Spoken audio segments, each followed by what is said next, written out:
Bonsoir tout le monde, je m'appelle Dominique Royer, je suis l'entraîneur du club de course de la boutique Endurance. Ce soir, j'ai la chance d'avoir avec moi Mélanie Mirand, qui a 33 ans et qui est ambassadrice pour la boutique Endurance. Elle a fait cette année le marathon à Rotterdam en 2h33 minutes et c'est la meilleure performance québécoise au cours des 25 dernières années. Vraiment, bravo Mélanie, c'est super bon. Et j'aurais quelques petites questions pour elle qui peuvent être super intéressantes aussi pour ceux qui nous écoutent aujourd'hui. Donc, la première question que j'aurais pour toi, c'est quel conseil donnerais-tu à quelqu'un qui commence la course à pied? Moi, comme conseil, je dirais de trouver un coach parce qu'un coach va t'aider à dire quand faire des entraînements, à quelle pace, à quelle vitesse. Comment courir des easy jogs, etc.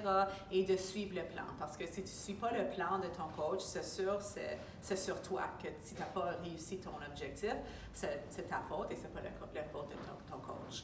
Je dirais aussi, c'est très important de faire tes easy jogs à un rythme très facile. Pour moi, c'est souvent 1 minute par kilomètre plus lent que mon pace de 5 km. Alors, c'est quand même très lent, on est capable de parler, on fait nos longues, on est capable de parler tout le long. Alors, les entraînements, on travaille fort et les jours qu'on fait des jogs, c'est juste des jogs à un rythme très facile.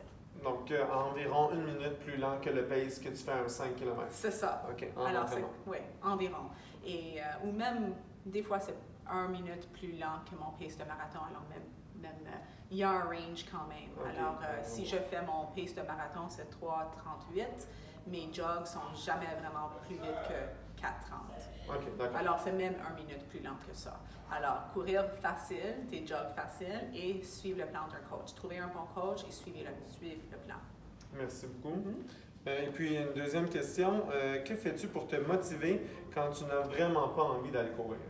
Alors, pour moi, au lieu de penser de cette façon-là, je pense souvent de prévenir la manque de motivation. Alors, pour moi, c'est vraiment de trouver un groupe parce que ça motive de faire un entraînement avec des gens. Alors, moi, j'aime ça, faire des entraînements avec mon club. Alors, je trouve un club, ça me motive. Après chaque marathon, alors je fais environ 2 par année, 1 à 2, ou après des gros courses, c'est sûr, après un marathon, je prends 1 semaine off complètement, 3 semaines de juste jog facile, à mon rythme très facile, pour récupérer. Parce que c'est pas juste pour le physique, c'est aussi pour le mental.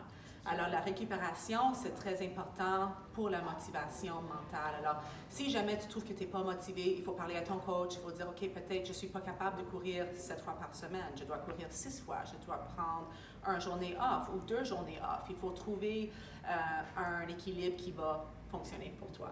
S'il fait froid dehors, il faut avoir des bons gear pour être chaud, pour faire l'entraînement. Courir avec un groupe quand il fait noir dehors, parce qu'on a moins de motivation des fois pendant l'automne, l'hiver. Alors, c'est juste vraiment trouver une équipe, trouver des gens pour courir avec, ça stimule et prendre le repos, c'est très important. Oui, et de prévenir aussi, comme tu l'as dit, donc de ne pas juste le prendre quand ça arrive, mais de savoir, de prévoir d'avance. C'est ça, et là, tu vas toujours être motivé. Avoir des bons objectifs aussi, des objectifs SMART, ça aide aussi. Alors, des fois, oui, il y a des matins où je me dis, pourquoi je fais ça? Mais quand je pense à mon objectif, ma compétition, je vais sortir. Ça va te motiver à... C'est ça. Oui, tout à fait, je comprends. C'est ça, oui. Merci beaucoup, Mélanie.